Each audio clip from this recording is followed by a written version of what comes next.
কোরআনের কাছে আইসাম কত বেঈমানরা পর্যন্ত মুসলমান হয়ে গেছে। আর আজকের মুসলমানের ছেলে মেয়েদেরকে বুঝাইতে পারি না, মুসলমানের ছেলে মেয়েদেরকে বুঝাইতে পারি না। বিধর্মীরা আজকের কোরআনের কাছে আইসা, বিধর্মীরা আজকের কোরআনের ছায়া তলে আইসা তারা মুক্তি পায়া গেছে। কিন্তু আজকের মুসলমানের বাচ্চা রাস্তা দিয়ে হাঁটলে বোঝা যায় না এটা মুসলমান নাকি হিন্দু। একটা হিন্দু ও মসজিদ দেখলে, একটা হিন্দুর মেয়ে ও মসজিদ দেখলে মাথার কাপড় টানে, কথা বলেন ঠিক কিনা, মাথার কাপড় টানে। আর একটা মুসলমানের মেয়ে যখন মসজিদের পাশ দিয়ে হাইটা যায় বুকটাকে টান টান করে হাইটে যায়, হ্যাঁ, মনে হয় যেন সে সব জান্নাতের গ্যারান্টি পাইয়া গেছে। কি কন? আমি গতকালকের বয়ানও বলছিলাম, আজকের মুসলমানের মেয়েদের অবস্থা দেখলে বোঝা যায় যে এটা বোঝা যায় না যে এটা মুসলমানের মেয়ে না হিন্দুর মেয়ে। বরঞ্চ ইসলাম যে তোমাকে অধিকার দিয়েছে এটা কেউ দিতে পারবে না, কথা বলেন ঠিক কিনা।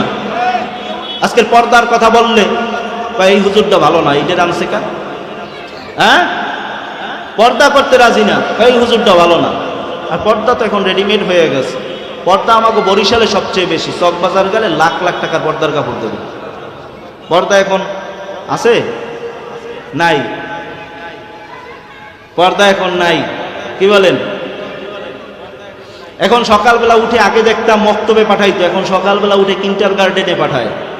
কি বলেন? এই ছেলে কাঁচায় না নোয়ালে বাঁশ, পাকলে করে ঠাস ঠাস। যেই বাঁশটা যদি কাঁচা অবস্থায় ঠিক না হয়, এটা পাইকে গেলে এটা কখনো ঠিক করতে পারবেন না। মেহগনি গাছটা ছোট অবস্থায় যদি সোজা না বানাইতে পারেন, বড় হইলে ঠেললে সোজা বানাইতে পারবেন? পারবেন না। পারবেন? পারবেন না। এজন্য 3.5 হাত নারী, 12 হাত শাড়ি, এরপরও শরীর যারা ঢাকতে পারে না, পেট পিট দেখা যায়, ওরাই 12 হাতারি। কারণ দুঃখ হয় আজকের মুসলমানদের অবস্থা দেখলে। আর ইহুদিরা পর্যন্ত, আজকের বেঈমানরা পর্যন্ত মুসলমানের ছায়া তলে আসছে, কথা বলেন ঠিক কিনা। ওই ভারতের জমিনে ঘুমান্তুন ডক্টর শিব শব্দী মহারাজ, যিনি 18টা ভাষার উপরে ডক্টরেট করা, ডিগ্রি নেওয়া। এই যুবক রাগ করিও না, বৃদ্ধ বাবাজি তুমি আমার উপরে রাগ করিও না, সত্য ঘটনাগুলো বইলা গেলাম। ডক্টর শিব শব্দী মহারাজ 18টা ভাষার উপরে ডক্টরেট করা, ডিগ্রি নেওয়া। তিনি এত শিক্ষিত মানুষ, ভারত সরকার তাকে কোনো চাকরি দিতে পারে নাই। কি চাকরি দিবে? তাকে চাকরি দিলে অসম্মানী করা হবে। এজন্য মুসলমানদের কাছে যদি জিজ্ঞাসা করা হয়, ভাই মুসলমান তোমার কাছে সবচেয়ে প্রিয় স্থান কোনটি? বলবে কাবা। কথা এখন ঠিক কিনা? কাবা না? কাবা শরীফ, ঠিক না? হিন্দু ভাই, তার কাছে যদি জিজ্ঞাসা করেন, ভাই হিন্দু ভাই তোমার কাছে সবচেয়ে প্রিয় জায়গা কোনটি? সে এক বাক্যে শিক্ষিত হিন্দু হলে জবাব দিবে ওই উত্তর ভারতে অবস্থিত দোবাসের মন্দির, যেটা 350 বিঘা জমির উপরে নির্মাণ করা হয়েছে। ভিতরে লাইব্রেরি আছে, খেলার মাঠ আছে, চিকিৎসা বিদ্যালয় আছে, সব কিছু আছে, সেলফে সেলফে তাকানো আছে, সাজানো আছে। ডক্টর শিব শব্দী মহারাজ একদিন গভীর রাতে লাইব্রেরিটা বন্ধ করে, তিনি তার রুমটা বন্ধ করে তিনি লাইব্রেরির মধ্যে ঢুকে গেলেন। ঢুইকা দেখতেছেন লাইব্রেরির মধ্যে হাজার হাজার বই রাখা, কিন্তু একজেল ইংরেজিতে ট্রান্সলেট করা কোরআনুল কারীমও সেখানে রাখা ছিল। জোরে বলি সুবহানাল্লাহ। এজন্য সুবহানাল্লাহ বলতে বললাম, তার হাজার হাজার বইয়ের মধ্যে একজেল কোরআনুল কারীমও স্থান পেয়েছে। ডক্টর শিব শব্দী মহারাজ কোরআনুল কারীমটা নিয়ে বসে গেলেন যে আর কথা বলেন বাবা, তোমাকে আর একটা মাহফিল যদি তোমরা করো তাহলে আমি করবো, তোমরা একটু দূরে যাও, ওদের তো আজকের ঈদের দিনের মতো খুশি। এইবার ডক্টর শিব শব্দী মহারাজ কোরআনুল কারীমটা খুলে প্রথম একটা লাইন পেলেন। লাইনটা পড়েই তো মাথাটা খারাপ। লাইনটা লেখা ছিল প্রথমেই সূরা ফাতিহার পরে 2 নাম্বার সূরা সূরা বাকারার মধ্যে লেখা দেখলেন, যালিকাল কিতাব, এটা এমন এক কিতাব, লা রাইবা ফি, কোনো সন্দেহ নাই, হুদাল লিল মুত্তাকিন, এটা মুত্তাকিনদের জন্য হেদায়েত স্বরূপ। এই আয়াত পরে তিনি স্ফুরিত হয়ে গেলেন। তিনি আশ্চর্য হয়ে গেলেন। পৃথিবীতে গীতা আছে, মহাভারত আছে, রামায়ণ আছে, ত্রিপিটক আছে, বেদ আছে, জিন্দাবেস্তা আছে, দিগানিকা আছে, মনুস্মৃতি আছে, তৌরত আছে, জব্বুর আছে, ইঞ্জিল আছে। কোনো একটা বইয়ের মধ্যে এরকম তো কোনো শব্দ লেখা পাইলাম না। কোনো লেখক, সব লেখক বই লেখে, লেখার শুরুতে অথবা শেষে লেখা দেয়।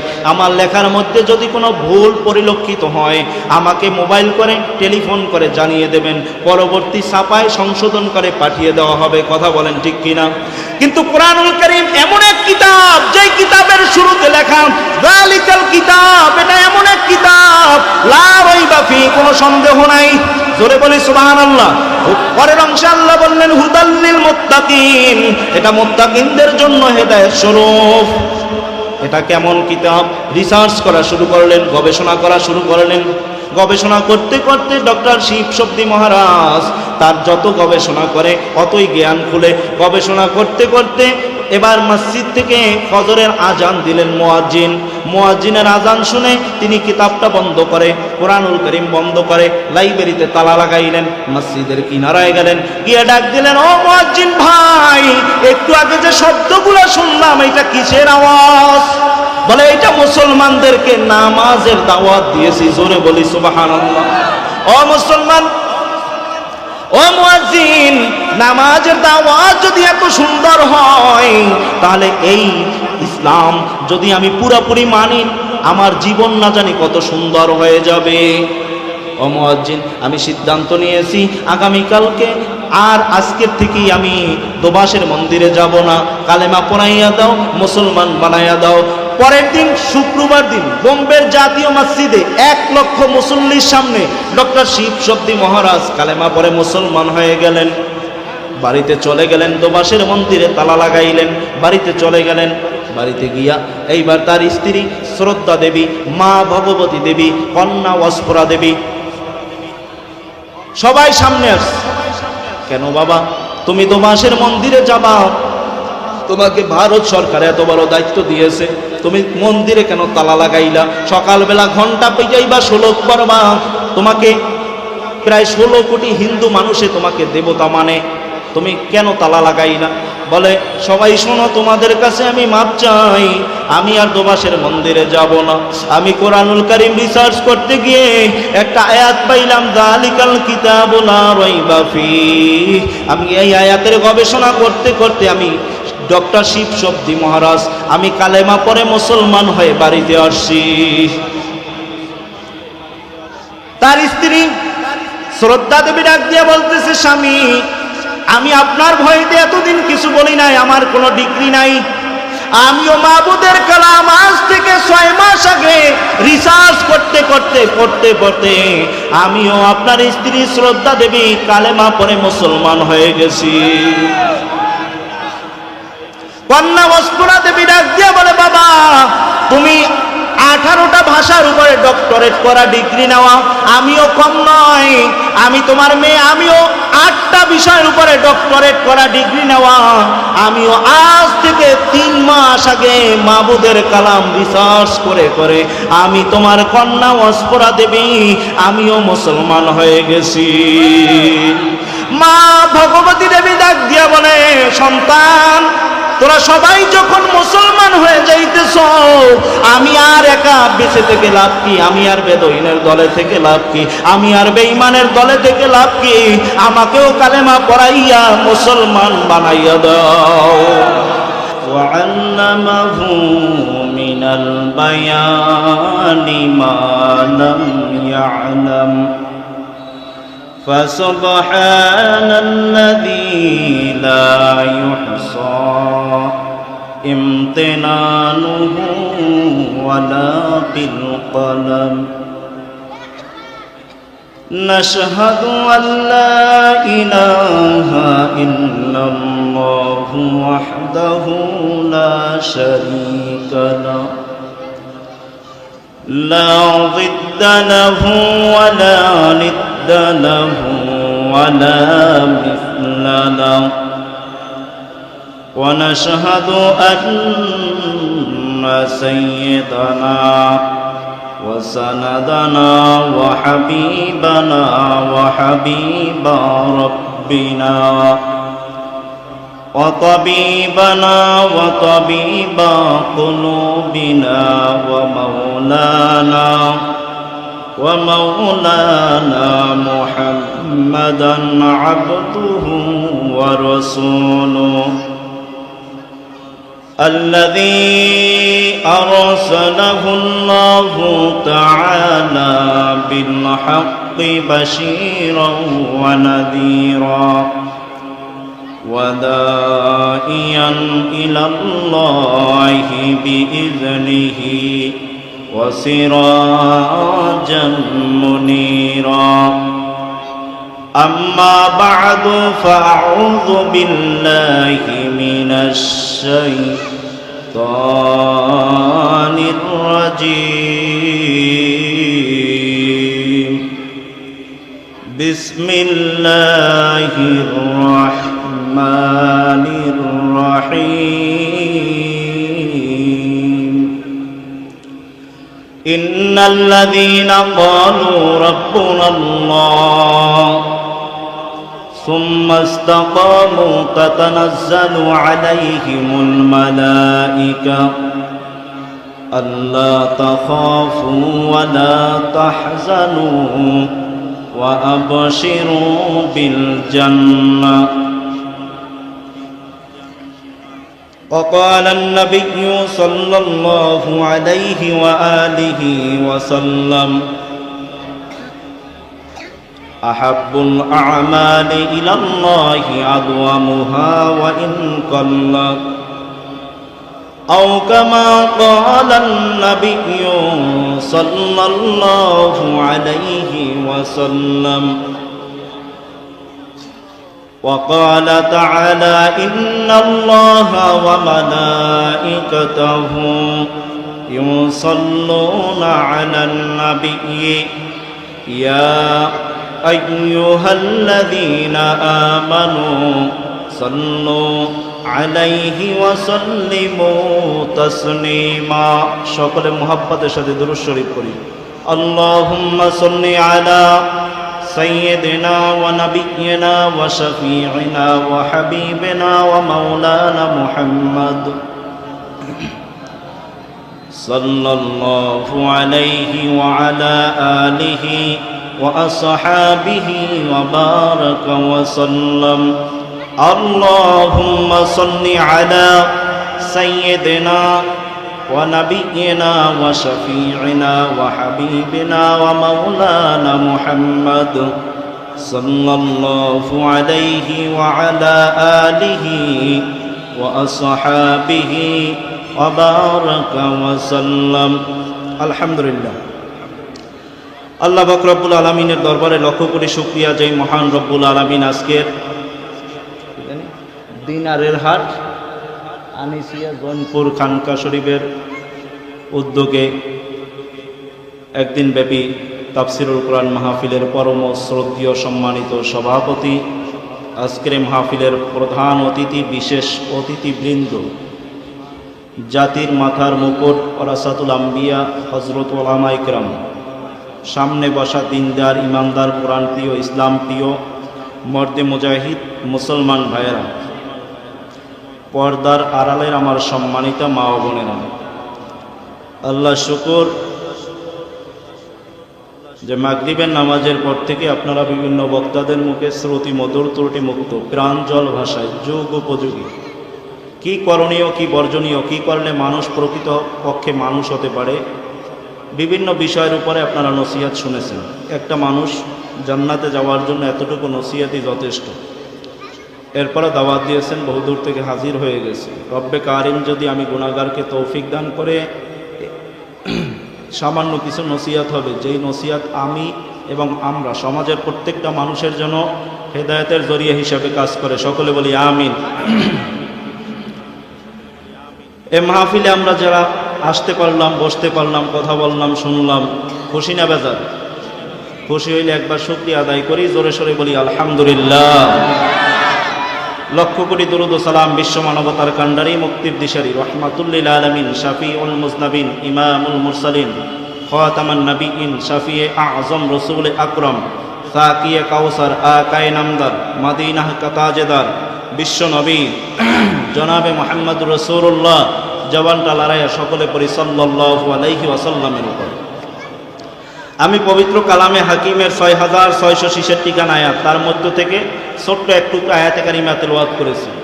আল্লাহ রসুল সাল্লাল্লাহু আলাইহি ওয়াসাল্লামের অসংখ্য হাদিস, লক্ষ লক্ষ হাদিসের মধ্য থেকে ছোট্ট এক টুকরা হাদিসের অংশ বিশেষ করেছি। নির্ধারিত সময়ের মধ্যে, নির্দিষ্ট টাইমের মধ্যে রব্বে কারিম যদি আমি গুনাহগারকে তৌফিক দান করে, এই আয়াত এবং হাদিসের উপরে কিছু কথা হবে।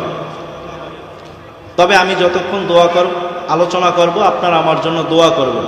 আপনাদের দোয়া যত ভালো হবে, আমার আলোচনাও তত সুন্দর হবে। দোয়া করা যাবে তো? দোয়া করতে পয়সা লাগে না, লাগে? মুখ দিয়ে বললেই হয়ে যায়। কথা বলেন ঠিক কিনা? আলোচ্য আয়াতের সার সংক্ষেপ বলো। আল্লাহ বলেন, ইন্নাল্লাযীনা ক্বালু রাব্বুনাল্লাহ, যারা স্বীকার করে নিয়েছো আমার রব আল্লাহ। কি? কে? জোরে বলেন। কি স্বীকার করছে? আমার রব আল্লাহ।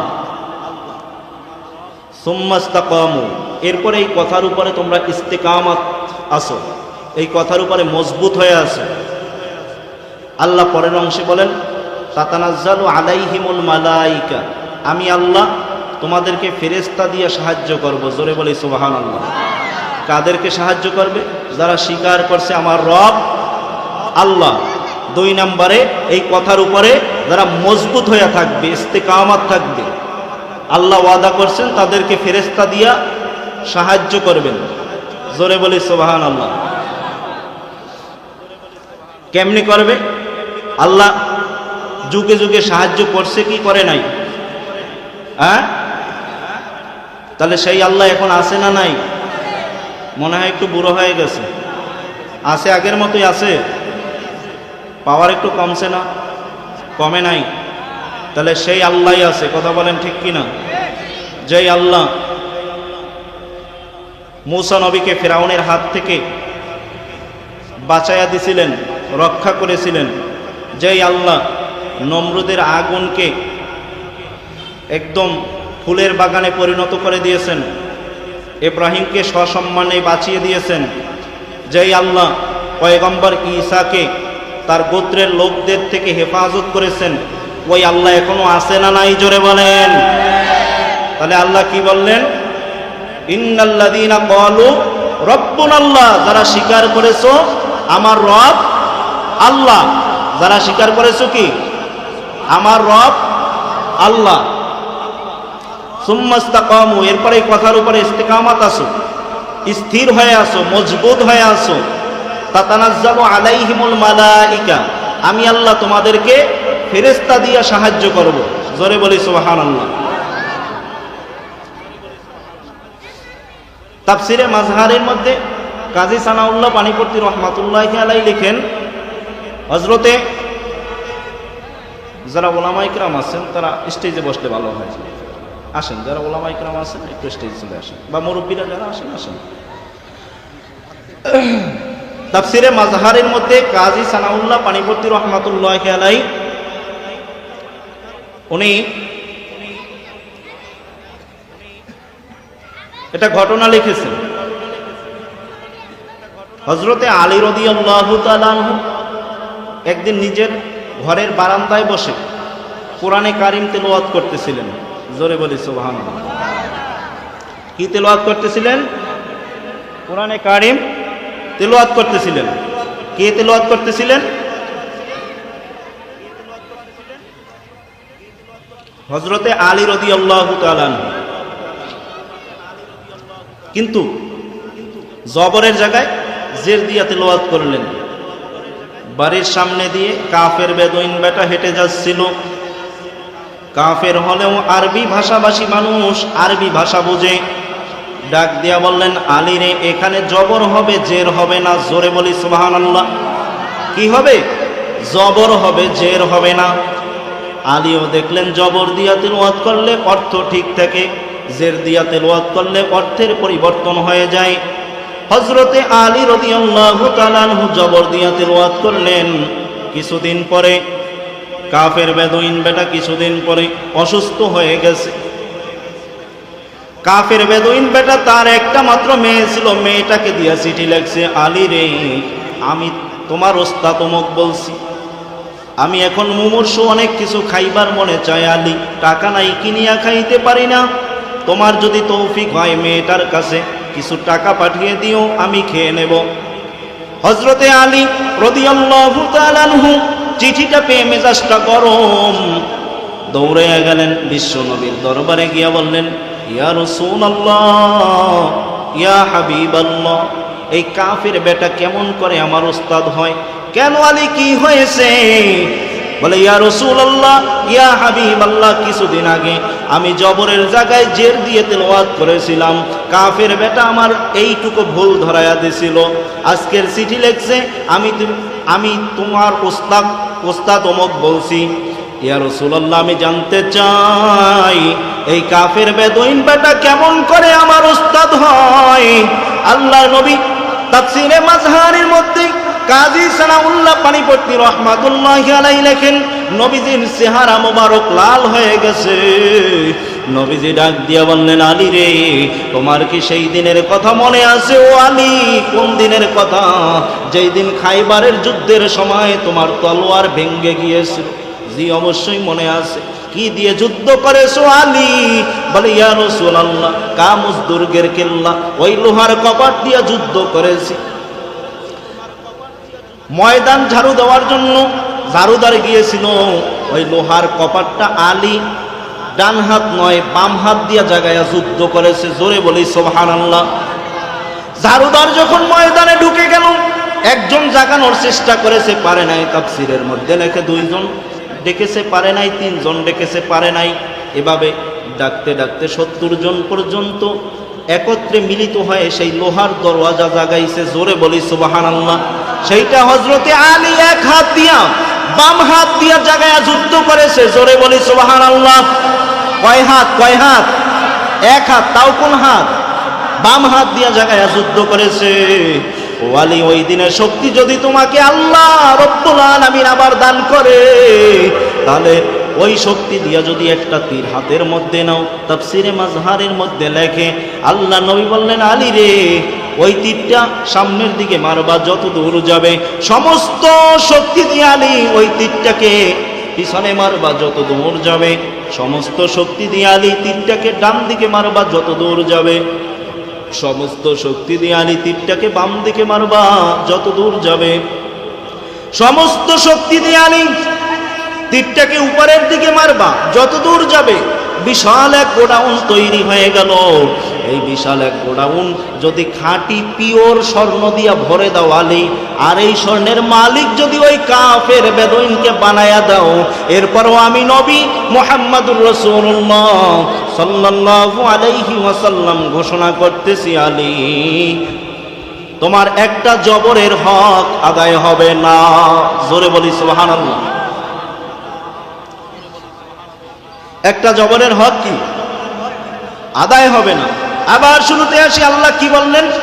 ইন্নাল্লাযীনা ক্বালু রাব্বুনাল্লাহ, যারা স্বীকার করে নিয়েছো আমার রব কে, জোরে বলেন, যারা স্বীকার করে নিয়েছো আমার রব আল্লাহ, সুম্মা ইসতাকামু, এরপরে এই কথার উপরে ইস্তিকামাত আছো, মজবুত হয়ে আছো, তাতানাজ্জালু আলাইহিমুল মালাইকা, আমি আল্লাহ তোমাদেরকে ফেরেশতা দিয়া সাহায্য করব। জোরে বলি সুবহানাল্লাহ। আমি আল্লাহ তোমাদেরকে কি করব? ফেরেশতা দিয়া সাহায্য করব। যারা স্বীকার করেছে আমার রব কে, আল্লাহ, তাদেরকে আল্লাহ ওয়াদা করছেন ফেরেশতা দিয়া সাহায্য করবে। কেমন ভাবে করবে? কেমন ভাবে করবে? বাদশা, একজন জালেম বাদশা ছিল, জীবনে অনেক মুসলমানকে হত্যা করেছে, অনেক মুসলমানকে মেরেছে। সাহাবায়ে কেরাম যদি সাহাবায়ে কেরামদের কাছে জিজ্ঞাসা করত যে আমি কেমন বাদশা, তা সাহাবায়ে কেরাম কি মিথ্যে কথা কবে? সাহাবায়ে কেরাম বলতো, তুই আস্ত একটা জালেম। কি বলতো? আস্ত একটা জালেম। যেই বলতো আস্ত একটা জালেম, বাস ওই সাহাবীরে হত্যা করে দিত। ওই সাহাবীর কি করত? হত্যা করে দিত। এভাবে হত্যা, বহুত মুসলমানদেরকে হত্যা করেছে। একদিন নিজের ভুল নিজে বুঝতে পেরে তিনি হাতিমে কাবার মধ্যে ঢুকলেন। হাতিমে কাবার মধ্যে ঢুইকা এইবার মোনাজাত ধরছে, আল্লাহ আমি যে জালেম এটা গোটা পৃথিবীর সবাই জানে, গোটা মানুষ সবাই জানে আমি জালেম, কিন্তু তুমি তো রহমান, তুমি রহিম, তুমি আমাকে মাফ করে দাও। এরকম মোনাজাত করতেছে। এর মধ্যে এক অন্ধ ঢুইকা সেও মোনাজাত শুরু করছে, আল্লাহ তুমি আমার চক্ষু ভালো কইরা দাও। কেন? আল্লাহ আমি একটা বিয়া করব, আমি যেন সুন্দরী মেয়ে দেখা বিবাহ করতে পারি, প্রয়োজনে বিয়া টিয়া করার পরে আবার চক্ষুটা অন্ধ করে দিও। কিন্তু আমার পরিবারের যদি কেউ একটা কালো মেয়ে ধৈরাই না বলে এটা সুন্দর, বোঝার তো কোনো শক্তি নেই, বোঝার তো কোনো শক্তি নেই। অন্ধ চায় একটা সুন্দরী মেয়ে। এইটা শুই না বাদশার হাসি চলে আসছে, ডাক দিয়ে বলতেছে, কে তুই? অন্ধ করছে, তুমি কে? আমার মোনাজাত আমি করতেছি, তোমারটা তুমি করো। বলছে আমি বাদশাহ। যেই বলছে বাদশাহ, কয় ভাই আমি তো অন্ধ, চোখে দেখি না, আমারে মাফ করে দাও। এখন কয় আমি বাদশাহ জীবনে কাউকে মাফ করছি, এটা ইতিহাস ভূগোলের কোনো পৃষ্ঠায় লেখা আছে? বল তাহলে তোরে মাফ করবো। কয় নাই, মাফ করো নাই, কিন্তু করবা না তাও তো না, আজকের আমারে দিয়ে মাফ শুরু করো। বিপদে বললে তো অটো বুদ্ধি বাইরে যায়, ফান্দে বললে তো বুদ্ধি বাইরে যায় অটোমেটিক। এখন বাদশা করছে যে ঠিক আছে আমি তোরে মাফ করতে পারি, কিন্তু শর্ত হলো আমি এই কাবার চতুর্পাশে 7টা চক্কর দিব, মাকামে ইব্রাহিমের পাশে আইসা 2 রাকাত নামাজ পড়ব, এর মধ্যে যদি তোর চোখ ভালো হয় তাহলে তুই বাইসে গেছ, নাইলে এই তরবারি রাখলাম তোরে 2 ভাগ করে দেব। এখন বাদশা চক্কর দিতেছে আর বলতেছে, অন্ধ তোর কি চোখ ভালো হয়েছে? এমনি তো ওদিকের চিন্তা, আবার যদি কয় চোখ ভালো হয়েছে। এখন অন্ধ বলতেছে, আল্লাহ আগের দোয়া সব ক্যান্সেল, চোখ ভালো কইরা দাও, বিয়ে করার জন্য না, ওই বাদশার তরবারির থেকে বাঁচার জন্য, বাদশার তরবারির থেকে বাঁচার জন্য। এখন 6টা চক্কর দিয়ে আসছে, 7 নম্বর চক্করে আয়সা বলতেছে, এই অন্ধ তোর কি চোখ ভালো হয়েছে? অন্ধ আল্লাহর কাছে এমন কান্না করছে, আল্লাহ চক্ষু 2টা ভালো করে দিচ্ছে। জোরে বলে সুবহানাল্লাহ। বাদশাকে দেখায় বলে, ওই বাইতুল্লাহর মালিক আমার চোখ 2টা ভালো করে দিচ্ছে। জোরে বলে সুবহানাল্লাহ। বাদশা বলতেছে, আমি এই কাবার পাশে কাউকে হত্যা করতাম না, আমি তোকে যখন মোনাজাত দিতে দেখছি তোর চোখ দিয়ে কোনো পানি পড়ে না, দিলের ইতমিনাল ভালো না। আমি যখন তরবারির কথা বলছি দেখছি যার যার করে তুই কান্না করে দিয়েছ, কারণ আল্লাহর কাছে কিছু চাইতে হলে চোখের পানি ফালাইয়া চাইতে হয়। কথা বলেন ঠিক কিনা? সন্তানও যদি কান্না করে চোখের পানি ফালাইয়া মা বাবার কাছ থেকে কিছু আদায় করে নিতে পারে, খালিভাবে চাইলে মা বাবা দেয় না, কান্না করলে মা সহ্য করতে পারে না, ঠিক তেমনি বান্দাও যখন কান্না করে আল্লাহ সহ্য করতে পারে না। তো এই বাদশার হাত থেকে অন্ধকে বাঁচাইয়া দিল কে? জোরে বলেন, কে বাঁচাইয়া দিল? আল্লাহ যে বলেছেন, ইন্নাল্লাযীনা ক্বালু রাব্বুনাল্লাহ, যারা স্বীকার করে নিয়েছো আমার রব কে। জোরে বলেন, যারা স্বীকার করে নিয়েছো আমার রব আল্লাহ, এদেরকে আমি এই কথার উপরে যারা মজবুত হয়ে থাকবে, তাতানাজ্জালু আলাইহিমুল মালাইকা, আমি আল্লাহ ওয়াদা করেছি এদেরকে আমি ফেরেশতা দিয়া সাহায্য করব। জোরে বলি সুবহানাল্লাহ। এদেরকে আমি ফেরেশতা দিয়া সাহায্য করব। যারা স্বীকার করে নিয়েছো আমার রব আল্লাহ, এই কথার উপরে মজবুত হয়ে আসো, আমি আল্লাহ তাদেরকে ফেরেশতা দিয়া সাহায্য করব। কেমন ভাবে করবে? কেমন ভাবে করবে সাহায্য? ওই ভারতের জমিনে ঘুমান্ত ফুরফুরার আবু বকর সিদ্দিক আল কুরাইশি রাহমাতুল্লাহি আলাইহি, যিনি সারা জীবন কোরআনের কথা বলতেন, ইসলামের কথা বলতেন, ফুরফুরার সবচেয়ে জমিদার মানুষ ছিল, জমিদার শেঠে বাবু, হাজার হাজার সম্পত্তির মালিক, হাজার হাজার বিঘা সম্পত্তির মালিক ছিল। ট্রেনের লাইন দিতে রাজি হয় নাই, অবশেষে রাজি হয়েছে একটা মাত্র শর্তের কারণে। কি শর্ত? সেটা হলো এই যতগুলা ট্রেন চলবে প্রত্যেকটা ট্রেনের মধ্যে একটা কমফর্ট থাকবে, একটা রুম থাকবে, আলাদা একটা রুম থাকবে। আর রেজুলেশন করা ছিল, আইন পাশ করা ছিল, ভুলেও যদি কেউ সেচে বাবুর রুমের মধ্যে কেউ ঢুকে তাকে 2 নালা বন্দুক দিয়ে গুল্লি করে হত্যা করা হবে। জমিদার সেচে বাবু এই আইন পাশ করা ছিল। ফুরফুরার আবু বকর সিদ্দিকী আল কুরাইশি রহমাতুল্লাহি আলাইহি উত্তর ভারতে যাবেন কোরআনের বয়ান করার জন্য। উঠে পড়লেন ট্রেনের মধ্যে, কোথাও কোনো রুম না পেয়ে ফুরফুরার আবু বকর সিদ্দিকী আল কুরাইশি রহমাতুল্লাহি আলাইহি একটা রুম খালি পাইলেন, রুমটার মধ্যে ঢুকে বসে পড়লেন। ঢুকে বসার পরে সামনের স্টেশন থেকে জমিদার সেচে বাবু উঠে গেছে, তিনি উত্তর ভারতে যাবেন পাখি শিকারের জন্য। কাঁধে 2 নালা বন্দুক নিয়ে উঠে গেছে। রুমের সামনে গিয়ে দেখে তার রুমের মধ্যে সিরা ফারা ময়লা পরিহিত একজন আলেম, একজন হুজুর বসা, মুরব্বী বসা। বললেন তুমি কে? বলে বাবা আমি ফুরফুরার আবু বকর সিদ্দিকী আল কুরাইশি রাহমাতুল্লাহি আলাইহি। কেন ঢুকছেন? না বুঝে ঢুকে পড়েছি। কেন? রুমের সামনে লেখা দেখেন নাই, নো পারমিশন ফর পাবলিক, জনগণের জন্য ঢোকা নিষেধ। বলে আমি ইংরেজি পড়তে জানি না বাবা। কয় কাজ হবে না। কয় আমাকে মাফ করে দাও। কয় না, আজকের মাফ করলে আগামীকাল অন্য আরেকজন বলবে মাফ করে দাও, মাফ করা হবে না। আমার কাছে 2 নালা বন্দুক আছে, আপনাকে গুলি করে পালায়া দেব, আজীবন জানবে এইটা জমিদার সেচে বাবুর কম্পট। বলে বাবা মাফ কি করা যায় না? বলে না। তাহলে আমাকে একটু সময় দাও, আমি 2 মিনিট আমার বন্ধুর সাথে একটু কথা বলবো। আল্লাহু আকবার। মোমেনের বন্ধু কে? জোরে বলেন। হয় না এ যুবক, মোমেনের বন্ধু কে? জোরে বলেন।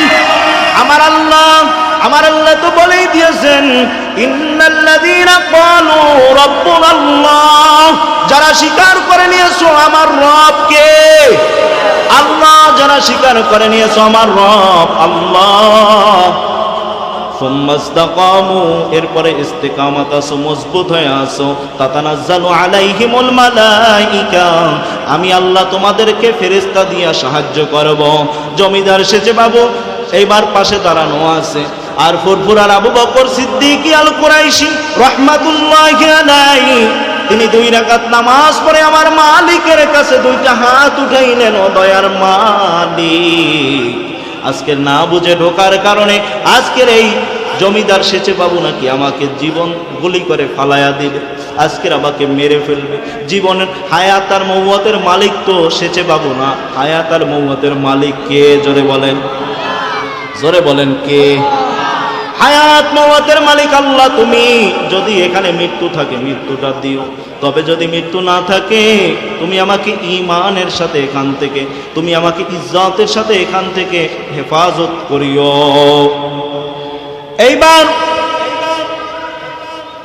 ফুরফুরার আবু বকর সিদ্দিকী আল কুরাইশি রাহমাতুল্লাহি আলাইহি তিনি বললেন বাবা তোমার কাজ করতে পারো, আমার মোনাজাত শেষ। এইবার জমিদার সেচে বাবু 2 নালা বন্দুক দিয়ে ফুরফুরার আবু বকর সিদ্দিকী আল কুরাইশি রাহমাতুল্লাহি আলাইহির বুকের সাথে গুলিটা লাগাইয়া গুলিতে টান দেয়, গুলি বের হয় না। জোরে বলি আল্লাহু আকবার। কি হলো সেচে বাবু, কেন গুলি বের হয় না? বলে অনেকদিন ব্যবহার করি না, মনে হয় জাম লেগে গেছে, বাহিরে মারো। জানালা দিয়ে বাহিরে মারলে গুরিম করে আওয়াজ দিয়ে গুলিটা বের হয়ে যায়। কি সেচে বাবু তোমার লাইন কি ক্লিয়ার নাকি? বলে হ্যাঁ অবশ্যই। গুলিটা চালাও, গুলি চালাও। আবার বুকের সাথে গুলিটা লাগাইয়া চাবিতে টান দেয়, গুলি বের হয় না। বাহিরে মারো, বাহিরে মারলে গুরিম করে আওয়াজ দিয়ে গুলিটা বের হয়ে যায়। কি সেচে বাবু লাইন কি ক্লিয়ার নাকি? বলে হ্যাঁ লাইন ক্লিয়ার। বলে গুলি চালাও। এইবার যখন আবার জমিদার সেচে বাবু যখন আল্লাহর ওলি মুরব্বী ফকি আবু বকর সিদ্দিকীর বুকের সাথে বন্দুকটা লাগাইয়া যখন চাবিতে টান দিল, চাবির থেকে আওয়াজ আসতেছে, ও জমিদার সেচে বাবু আর একটা বার যদি গুলিতে টান দাও, গুলি উল্টা গিয়ে তোমার শরীরের মধ্যে ঢুকে যাবে। গুলিটা জানালা দিয়া ফালাইয়া হুজুরের পায়ের উপরে পড়ে গেলেন। হুজুর বুঝতে পারি নাই, মাপ চাই, আমাকে মুসলমান বানাইয়া দেন, কালেমা পড়াইয়া দেন। কালেমা পড়াইলেন, মুসলমান বানাইলেন। ফুরফুরার আবু বকর সিদ্দিক আল কুরাইশি রাহমাতুল্লাহি আলাইহি তার জীবনের মধ্যে পাইলাম। এইবার বলতেছে, ওই শেষে বাবু বলতেছে, হুজুর আমাকে একটা ডেট দেন। অনেক পিড়াপিড়ি করার পরে ওই কার্তিক একটা ডেট দিলেন, তার বাড়িতে মাহফিলের ডেট। জমিদার শেষে বাবু আর পাখি শিকারে গেলেন না, বাড়িতে চলে গেলেন। জমিদার দেখে জমিদার স্টেটে দাওয়াত দেওয়া শুরু করলেন। সবাই বলল, তুমি কি পাগল হয়ে গেছো নাকি? বলে, পাগল কে হইছে দেখা যাইবে, 13ই কার্তিক যাইও, দেখা যাইবে কে পাগল হইছে। তার জীবনের মধ্যে পাইলাম 13ই কার্তিক হুজুর সময় মতো উপস্থিত। ওই জমিদার শেষে বাবু দাওয়াত দিয়ে 60 লক্ষ হিন্দু মানুষকে একত্রে জমায়েত করেছে। এবার ফুরফুরার আবু বকর সিদ্দিক আল কুরাইশি রাহমাতুল্লাহি আলাইহি চিন্তা করলেন, আমি কি কোরআনের বয়ান করব?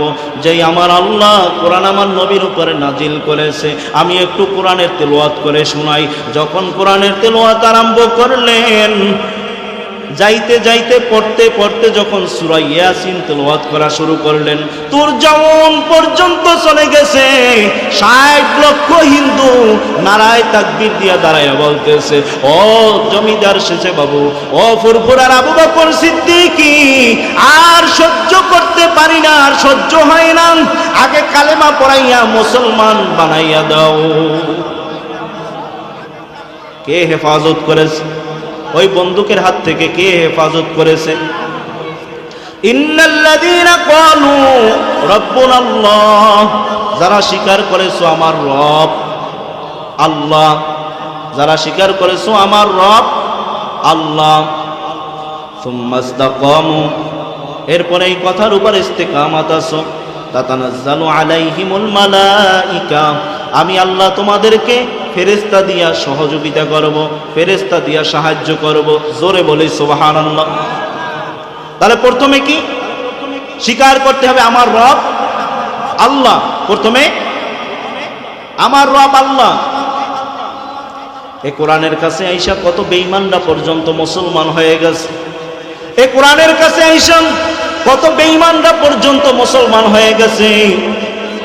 আর আজকের মুসলমানের ছেলে মেয়েদেরকে বুঝাইতে পারি না, মুসলমানের ছেলে মেয়েদেরকে বুঝাইতে পারি না। বিধর্মীরা আজকের কোরআনের কাছে আইসা, বিধর্মীরা আজকের কোরআনের ছায়া তলে আইসা তারা মুক্তি পায়া গেছে। কিন্তু আজকের মুসলমানের বাচ্চা রাস্তা দিয়ে হাঁটলে বোঝা যায় না এটা মুসলমান নাকি হিন্দু। একটা হিন্দু মসজিদ দেখলে, একটা হিন্দুর মেয়ে ও মসজিদ দেখলে মাথার কাপড় টানে। কথা বলেন ঠিক কিনা? মাথার কাপড় টানে। আর একটা মুসলমানের মেয়ে যখন মসজিদের পাশ দিয়ে হাইটা যায়, বুকটাকে টান টান করে হাইটে যায়। হ্যাঁ, মনে হয় যেন সে সব জান্নাতের গ্যারান্টি পাইয়া গেছে। কি কন? আমি গতকালকের বয়ানও বলছিলাম, আজকের মুসলমানের মেয়েদের অবস্থা দেখলে বোঝা যায় যে এটা বোঝা যায় না যে এটা মুসলমানের মেয়ে না হিন্দুর মেয়ে। বরঞ্চ ইসলাম যে তোমাকে অধিকার দিয়েছে এটা কেউ দিতে পারবে না। কথা বলেন ঠিক কিনা? আজকের পর্দার কথা বললে এই হুজুরটা ভালো না, এটার আনছে কা? হ্যাঁ, পর্দা করতে রাজি না, এই হুজুরটা ভালো না। আর পর্দা তো এখন রেডিমেড হয়ে গেছে। পর্দা আমাকে বরিশালে সবচেয়ে বেশি, চকবাজার গেলে লাখ লাখ টাকার পর্দার কাপড় দেবে। পর্দা এখন আছে? নাই। পর্দা এখন নাই। কি বলেন? এখন সকালবেলা উঠে, আগে দেখতাম মক্তবে পাঠাইতো, এখন সকালবেলা উঠে কিন্ডারগার্টেনে পাঠায়। কি বলেন? এই ছেলে কাঁচায় না নোয়ালে বাস, পাকলে করে ঠাস ঠাস।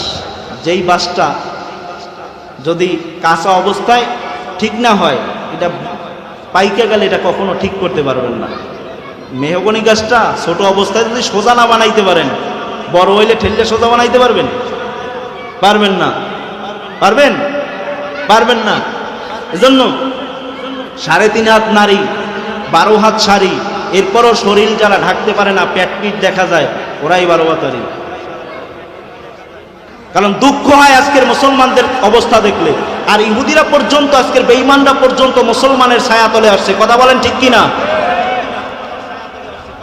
ওই ভারতের জমিনে ঘুমান্তুম ডক্টর শিব শক্তি মহারাজ যিনি 18টা ভাষার উপরে ডক্টরেট করা, ডিগ্রি নেওয়া।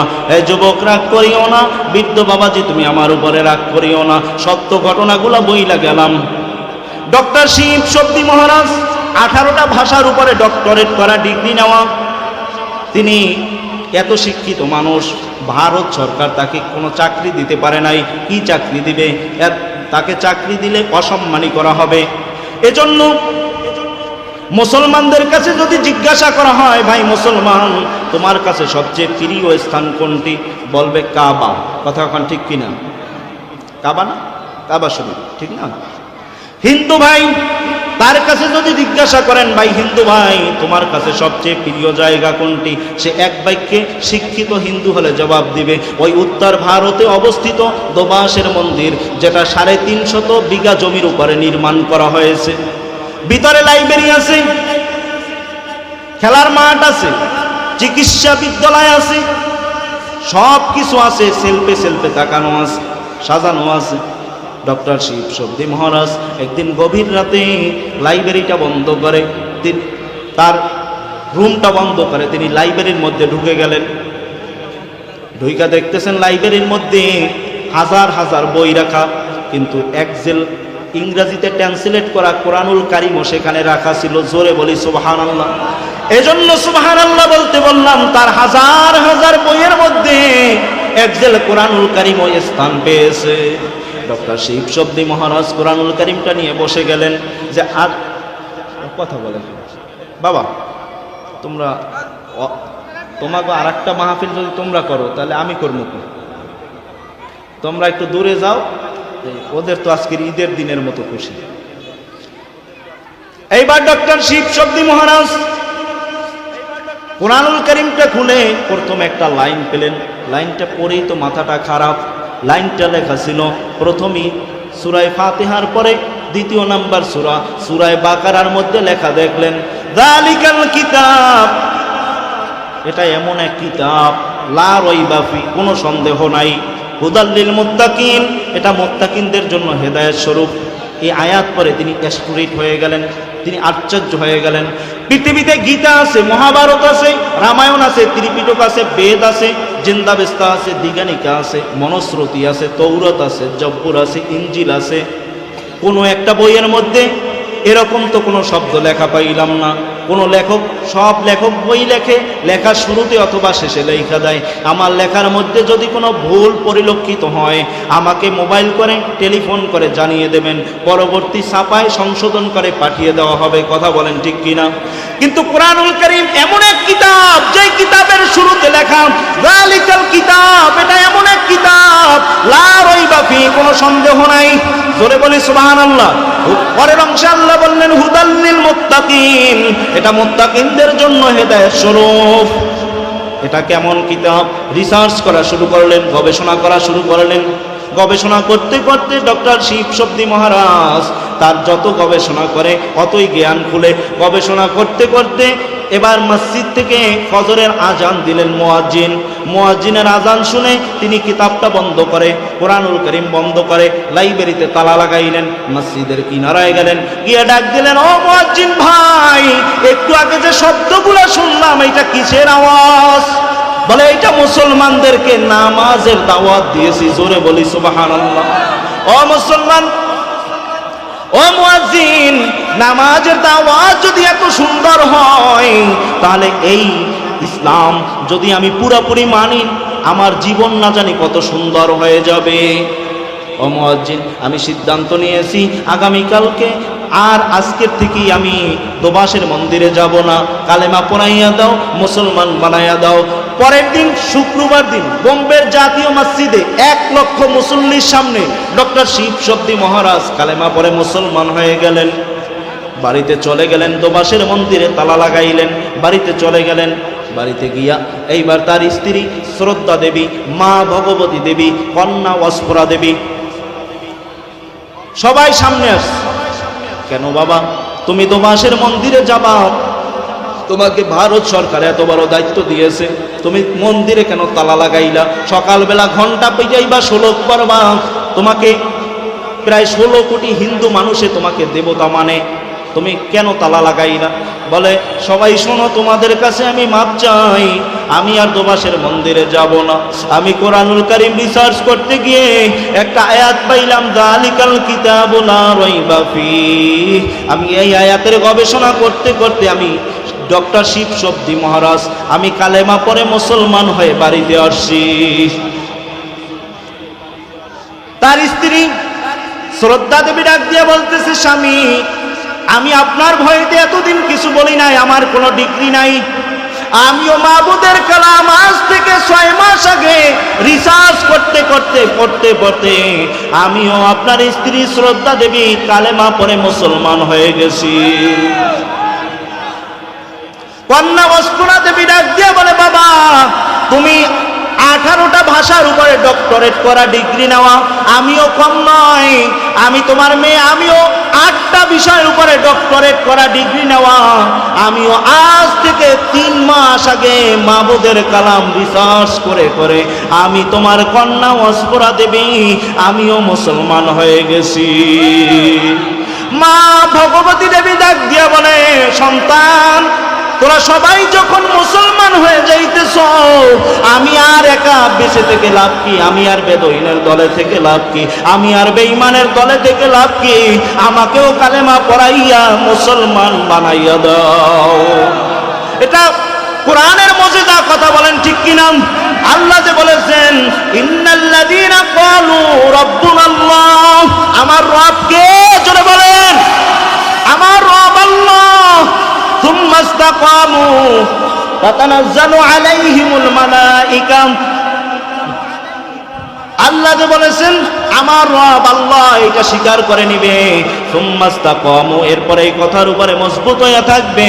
তাতানাজ্জালু আলাইহিমুল মালাইকা, আমি আল্লাহ তাদেরকে ফেরেশতা দিয়া সাহায্য করব। জোরে বলি সুবহানাল্লাহ। আল্লাহ কি করবেন? ফেরেশতা দিয়া সাহায্য করবেন। কারণ বেঈমানরা পর্যন্ত আজকের ইসলাম চিনেছে, বেঈমানরা পর্যন্ত ইসলাম চিনেছে, কিন্তু আমরা আজকের ইসলাম চিনতে পারি নাই। শুধু তাই নয়, আপনার আমার থেকে হাজারো গুণ শিক্ষিত ব্যক্তি ছিল নীল আর্মস্ট্রং, কথা বলেন ঠিক কিনা? বিজ্ঞানীদের মহাবিজ্ঞানী নীল আর্মস্ট্রং, যিনি চাঁদের দেশ ভ্রমণ করে আসছিলেন, চাঁদের দেশে যখন প্রথম প্লেটে পা রাখলেন, সাথে সাথে ওই কায়রো মসজিদের আজান কে জানো এই নীল আর্মস্ট্রং এর কানের মধ্যে পৌঁছায়া দিয়েছে। জোরে বলি সুবহানাল্লাহ। নীল আর্মস্ট্রং বিজ্ঞানী চিন্তা করলেন, পৃথিবীতে আবার এমন কোন নতুন বিজ্ঞানীর জন্ম নিয়েছে যে লক্ষ লক্ষ মাইল দূরত্বে মিশরের কায়রো মসজিদের সেন্ট্রাল মসজিদের আজান আমার কানের মধ্যে পৌঁছায়া দিয়েছে। তিনি চিন্তা করে পাইলেন এটা কোনো বিজ্ঞানীদের কাজ নয়, যিনি এত লক্ষ লক্ষ মাইল অতিক্রম করে আজানটা আমার কানে পৌঁছায়া দিয়েছেন, তিনি আর কেউ নয়, আমার প্রভু আল্লাহ। কালেমা পড়ে মুসলমান হইলেন। যখন তিনি চাঁদের দেশ ভ্রমণ করে, যখন তিনি আবার সশরীরে জমিনে অবতরণ করলেন, শিকাগো শহরে, আমেরিকার শিকাগো শহরে 3000 বৈজ্ঞানিকেরা উপস্থিত হয়েছিল। ডাক দিয়ে বলল, নীল আর্মস্ট্রং তুমি তো বিজ্ঞানী নাও, বিজ্ঞানীদের মহাবিজ্ঞানী, তুমি তো পণ্ডিত নাও, পণ্ডিতদের মহাপণ্ডিত, তুমি এত সুন্দর চাঁদের প্লেটে অবতরণ করে আসলা, কি নিয়ে আসলা আমাদেরকে একটু বলবানি? 3000 বিজ্ঞানীর উদ্দেশ্যে সেদিন নীল আর্মস্ট্রং বলেছিলেন, ও বিজ্ঞানী ভাই, আমাকে আর নীল আর্মস্ট্রং বলার সুযোগ নয়, আমি তোমাদেরকে বলি, আমি 3000 বিজ্ঞানী, তোমরা শুনে নাও, আমি তো তোমাদের বিজ্ঞানীদের মহাবিজ্ঞানী। আমি যখন চাঁদের প্লেটে পা রাখলাম, আমি ওই মিশরের কায়রো মসজিদের একটা আজান আমি আমার কানে শুনতে পাইলাম। আমি চিন্তা করলাম আবার কোন বিজ্ঞানী আবিষ্কার হয়েছে যে এত দূরত্বের আজান আমার কানে পৌঁছায়া দিয়েছে। আমি চিন্তা করে গবেষণা করে আমি আমার সিদ্ধান্তে উপনীত হইলাম এইটা কোনো বিজ্ঞানীদের কাজ নয়, এত লক্ষ লক্ষ মাইল দূরত্বে যিনি আজান পৌঁছায়া দিলেন তিনি কেউ নয়, আমার প্রভু আল্লাহ। আমি কালেমা পড়ে মুসলমান হয়ে আসছি। আমি আমি আর নীল আর্মস্ট্রং নাই। 3000 বিজ্ঞানীরা সেদিন বলল, ও নীল আর্মস্ট্রং, তুমি এত বড় বিজ্ঞানী, বিজ্ঞানীদের মহাবিজ্ঞানী, তুমি যদি কালেমা পড়ে মুসলমান হইতে পারো, আমরাও সিদ্ধান্ত নিলাম, আমরাও ডিসিশন ফাইনাল করলাম, আমরাও কালেমা পড়ে মুসলমান হয়ে যাব। কে মুসলমান বানায়া দিলেন? কোরআনের মজেজা আছে না নাই? জোরে বলেন, আছে না নাই? জোরে বলেন। কোরআন পড়তে পারেন না, কোরআনটা মেলিয়া বাজান, ধরিয়া ধরিয়া পড়বেন, দেখবেন কোরআনের উপর দিয়ে আঙ্গুল টানলেও বরকত। কথা বলেন ঠিক কিনা? কোরআনের উপর দিয়া হাতটা টানলেও বরকত। কথা বলেন ঠিক কিনা? কোরআন পড়তে পারেন না, উজু করিয়া সুন্দর মতো কোরআন শরীফ মেলিয়া বলবেন, আল্লাহ এটা তোমার কালাম, পড়তে পারি না। আল্লাহ এটা তোমার কালাম, পড়তে পারি না। আল্লাহ এটা তোমার কালাম, পড়তে পারি না। দেখবেন সাথে সাথে আল্লাহ সিনাটাকে নূরে নূরান্বিত করে দিবে। জোরে বলি সুবহানাল্লাহ। আমাদের তরিকার মুরব্বী হাজী ইমদাদুল্লাহ মুহাজিরে মক্কি রাহমাতুল্লাহি আলাইহি, হাজী ইমদাদুল্লাহ মুহাজিরে মক্কি একদিন হাঁটতেছেন, হেফাজত করবে কে? আল্লাহ। হাঁটতেছেন, ওই এলাকার মধ্যে একজন ব্যক্তি মারা গেল। এলাকায় এমন কেউ নাই, কেউ জানাজাও পড়াইতে পারে না, মাইয়াত কেমনে কবরে রাখবে তাও জানে না। তিনি হাঁটতেছেন, হাঁটতে হাঁটতে কেউ নাই, জানাজা পড়াইতে পারে না। হাজী ইমদাদুল্লাহ মুহাজিরে মক্কিকে বললেন, হুজুর আপনি একটু জানাজার নামাজ পড়াইয়া মাইয়াতকে কবরের মধ্যে রাইখা দেন। হুজুর জানাজার নামাজ পড়াইলেন, মাইয়াতকে কবরের মধ্যে রাখলেন, কবর থেকে উঠে গেলেন, কিন্তু হুজুরের গুরুত্বপূর্ণ কিছু কাগজ কবরের মধ্যে পড়ে গেছে। হুজুর আবার আসলেন, ভাই আপনাদের উপকার করতে গিয়ে আমার কিছু গুরুত্বপূর্ণ কাগজ এখানে পড়ে গেছে, আপনারা দ্বিতীয়বার কবর খনন করা জায়েজ আছে, বাঁশ সরানো জায়েজ আছে। সবাই সরাইলেন, হুজুর ভিতরে নামলেন। নাইমা দেখতেছে মাইয়াতের উপর দিয়া এত সুগন্ধি, এত আতরের ঘ্রাণ, এত সুগন্ধি, পৃথিবীতে আর কখনো এই সুগন্ধি হুজুরে পায় নাই। হুজুরে আশ্চর্য হয়ে গেছেন। এবার তাকাইয়া দেখতেছে ওই মাইয়াতের উপর দিয়া মনে হয় যেন ফুলের বিছানা হয়ে গেছে। হুজুর উপরে উঠে ডাক দিলেন, কে আসো? মাইয়াতের কে আসো? সামনে একটা ছোট্ট মেয়ে আইসা বললেন, হুজুর আমি আছি, আর কেউ নাই। আমার মা ছোট্টবেলায় দুনিয়ার থেকে বিদায় হয়ে চলে গেছে, আমার বাবাও আজকের বিদায় হয়ে চলে গেছে। হুজুর বললেন, তোমার বাবা কি এমন আমল করতো একটু আমাকে বলো।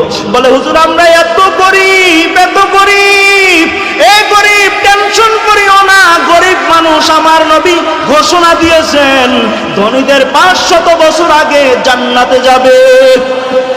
হুজুর আমার বাবা এত গরিব ছিল, 2 দিন 3 দিন পর্যন্ত খানা জুটতো না। হুজুর আমার বাবা মানুষের বাড়ি কাজ করতো, কামলা দিত, যা পাইতো সন্ধ্যার সময় নিয়ে আসতো। হুজুর সন্ধ্যার সময় আইসা আমার বাবা এই একজেল কোরআন শরীফ দেখেন, আমার বাবা আইসা উজু টুজু কইরা নামাজ পইরাই কোরআন শরীফ জেল নিয়ে বইসা যাইতো। আমার বাবা কোরআন শরীফ পড়তে পারে না, আমার বাবা কোরআন শরীফ মেলিয়ে আঙ্গুলটা টানতো আর বলতো, আল্লাহ এটা তো তোমার কালাম, আল্লাহ এটা তো তোমার কালাম, আমি পড়তে পারি না রে মালিক, পড়ার তৌফিক দাও। হুজুর এভাবে বলতো আর আঙ্গুল টানতো। দেখেন কোরআন শরীফের উপরে অনেক সাপ আছে, আমার বাবা চোখের পানির সাপ। হুজুর নিজে দেখলেন। ইমদাদুল্লাহ মুহাজিরে মক্কি তাকায়া দেখে কোরআনের উপর দিয়ে অনেক কান্নার সাপ পাওয়া যায়। হুজুর বললেন, মা এটা কিছু না, কিছু না, তোমার বাবার কবরের সুন্দর সুগন্ধি আর ফুলের বিছানা, এটা একমাত্র কোরআনের বদৌলতে। আজকেও যারা কোরআন পড়তে পারেন না, আমি বলবো ভাইজান আজকের থেকে রেডি হয়ে যান, আজকের থেকে রেডি হয়ে যান। কোরআন শরীফ মেলিয়া আঙ্গুল টানবেন আর বলবেন, আল্লাহ এটা তোমার কালাম, পড়তে পারি না, আল্লাহ এটা তোমার কালাম, পড়তে পারি না। দেখবেন আল্লাহ সিনাটাকে নূরে নূরান্বিত করে দিয়েছে। জোরে বলি সুবহানাল্লাহ। আল্লাহ আমাদেরকে হেফাজত করুক, সকলে বলি আমিন। আর একটা দাওয়াত দিয়ে যাই, সেটা হলো চরমনাই মাহফিল। এই যে 19, 20, 21 ফেব্রুয়ারি, হ্যাঁ খুব মনোযোগ দিয়ে শোনেন, 19, 20, 21 ফেব্রুয়ারি সবাই যাবেন ইনশাল্লাহ। মুরিদ হওয়া লাগবে না, যাই ঘুইরা দেখে আসবেন। আগামী বুধ, বৃহস্পতি, শুক্রবার, শনিবার মোনাজাত। মুরিদ হওয়া লাগবে না, ঘুইরা যাই শুধু দেখে আসবেন। একজন নিজে তৈয়ার হই, আরো 5 জনকে দাওয়াত দিয়ে নিয়ে যাব। দেখতে তো আর অসুবিধা নাই, আছে হক্কানি সব দরবারে যাবেন, পুরপুরা, জনপুর, বাহাদুরপুর সব হক্কানি, সরসিনা সব হক্কানি দরবারে যাবেন। যাইতে তো কোনো বাধা নাই, আছে বইরা যাই দেখে আসবেন, মুড়ি ধোয়া লাগবে না। তাহলে 19, 20, 21 ফেব্রুয়ারি। আর যতটুকু আলোচনা হইল আল্লাহ এর উপরে আমি সহ আপনাদের সবাইকে আমল করার তৌফিক দান করুন। বেঁচে থাকলে আবার কথা হবে, দোয়া চাই। আখিরে দাওয়ানা আনিল হামদুলিল্লাহি রাব্বিল আলামিন। আসসালামু আলাইকুম ওয়া রাহমাতুল্লাহি ওয়া বারাকাতুহু।